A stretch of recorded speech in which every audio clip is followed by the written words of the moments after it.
Hey guys, Seiben here bringing you more Magic the Gathering lore. So last week got a little messed up. I was on vacation for the entire week.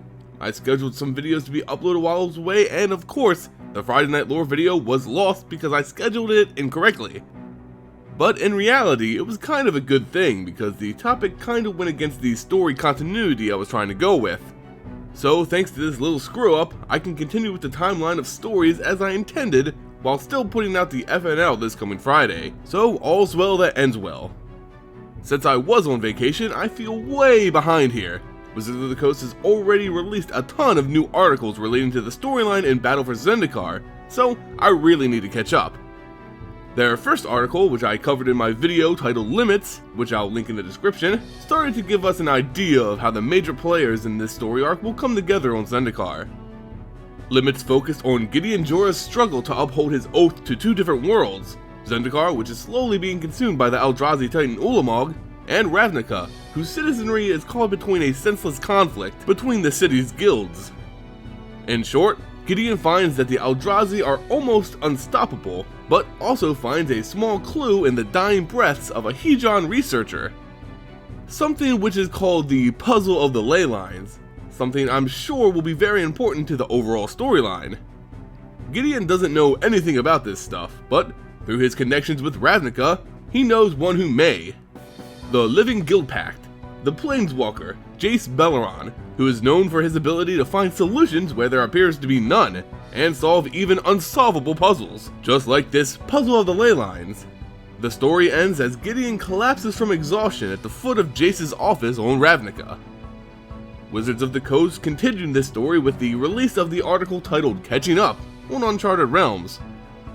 The story begins with Jace Beleren in his office, the office of the Guild Pact on the plane of Ravnica. For those of you who don't know, Jace became what we refer to as the Living Guild Pact after the events of the Return to Ravnica story arc.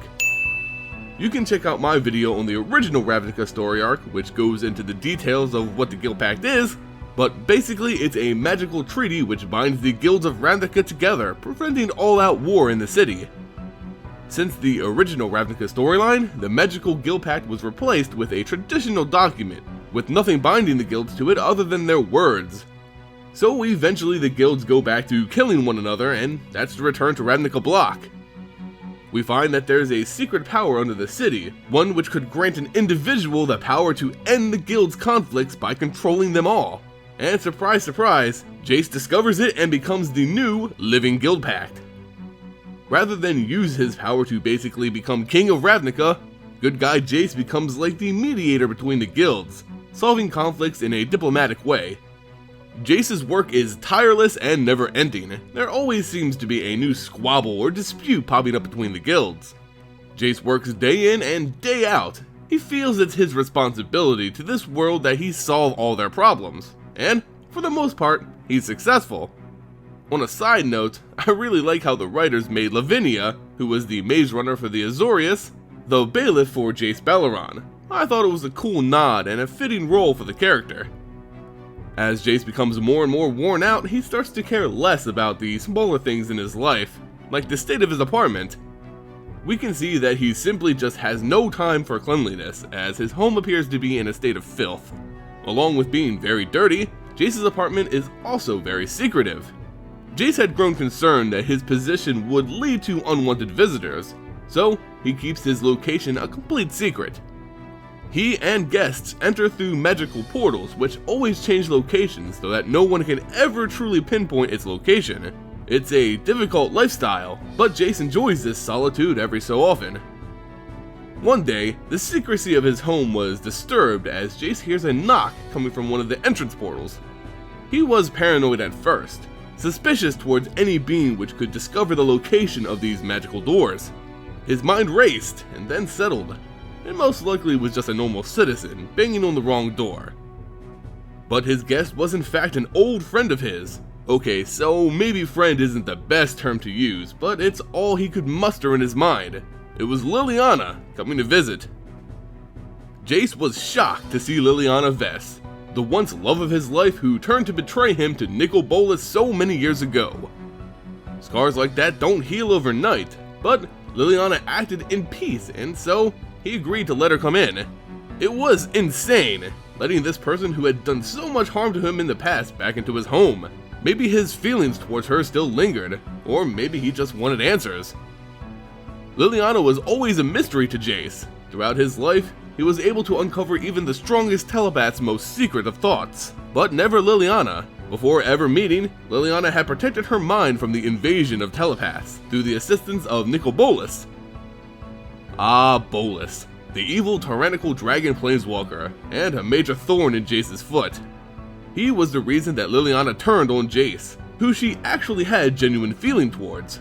Liliana's pursuit for power and longevity just got the better of her, and Jace was collateral damage. As they sat to discuss her visit, Jace starts to prod at things which have happened in the past, chief among them being the Garruk Wildspeaker incident. After an encounter, Liliana casts some spell on Garruk, which turned him violent and bloodthirsty. Garruk is now on a campaign, killing every planeswalker in his path to find and end Liliana, freeing him from this curse. That's when the conversation turned to the Chain Veil, something Liliana really didn't want to talk about. Despite not being in contact for a long time, Jace was aware of her possession of this artifact since he attempted to free Garruk from its curse. Liliana told him all that she knew about the Veil, which wasn't really a lot. All that she really knew was that it made her strong enough to kill her Demon Masters. The Demon Masters, those who have granted Liliana her long life and impressive magical powers, have also taken away her very soul. Liliana is now trying to regain what she lost in her barters with these demons, through force. Using the Chain Veil, she's already killed 2 of her previous masters, Gristlebrand and Kothufed, leaving only 2 more before she is freed. Jace is shocked at the amount of progress she's made towards her goal. Killing 2 demons is no easy feat, but she informs him that it's all thanks to the Chain Veil, which is taking even more from her than what she lost to the Demon Masters. This made Liliana uncomfortable, so she asks if the 2 can start over, which may seem hard, but it could take baby steps, like maybe going out for a dinner to start with. Jace took her to one of the fanciest restaurants in Ravnica. Being the Living Guild Pact, they sat the pair without even having a reservation. There, they reminisced on times well past, their years together as lovers, before the sting of her betrayal. Their conversation again turned to Jace attempting to help Garruk, Liliana mistakenly believing it was Jace trying to help her out of a bad situation. In reality, Liliana wanted to guide the conversation in a particular direction. Liliana needs Jace's help, but doesn't know how to exactly ask for it. The Chain Veil, the new master of her life. The remaining 2 Demon Lords, stronger than the previous ones by order of magnitudes. Liliana didn't like admitting it, but she was up against the wall here. Before she could squeak those words out, a commotion broke out at the front of the restaurant. A large, burly man in heavy worn armor was demanding to see the Guild Pact, flashing a Boros Legion insignia. As the man gained entrance, he found the Guild Pact's table and requested his help. The man is Gideon Jura, who had collapsed hours ago and taken to an inn to rest before meeting with Jace. Jace was unhappy with the disruption, but allowed the man to speak. He was a planeswalker, and he had important news regarding the plane of Zendikar. The mention of that plane brought bad memories to Jace. He had visited the world in the past, and he was the reason the Eldrazi were out. Well, one of the reasons anyway.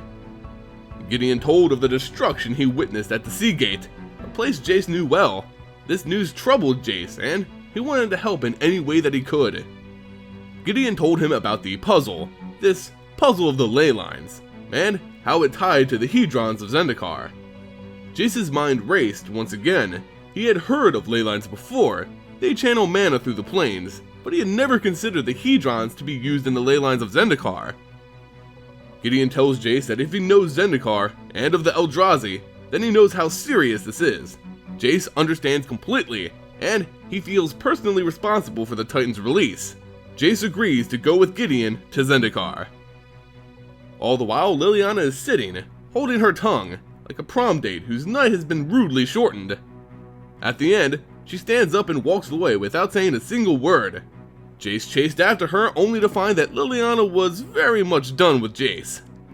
She had opened up to him after all these years, confided in him, and now he's just ready to leave to some troubled plane just because some guy asked? Liliana was more upset at herself though. She was disappointed at her inability to ask for help when it was right there in front of her, and now she had lost her best chance at an ally to this Gideon fellow. Jace pleads with Liliana to come with him to Zendikar, make use of her powers there, fighting real monsters. Liliana, stubborn as always, refuses, saying she has important demon killing to be doing and she has no time to borrow the problems of others. Jace offers her to stay in Ravnica until he returns, but he knows she'll never do such a thing. Liliana walks away, with Jace affirming that he'll go and help Zendikar.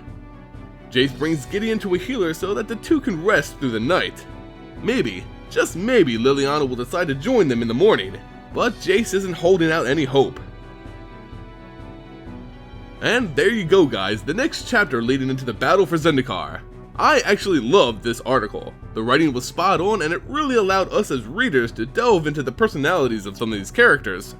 It also brought up a bunch of past events like the Garrick thing and even throwing Nicol Bolas' name around, which I really enjoyed. I know I'm a little behind on these articles, so just be aware that I'll be making a few more of these videos this week, just so that I'm caught up. In any case guys, if you enjoyed the video, please give it a like, share, and subscribe to the channel. It really goes a long way in supporting future content. As always, thank you all so much for watching, and I'll see you next time.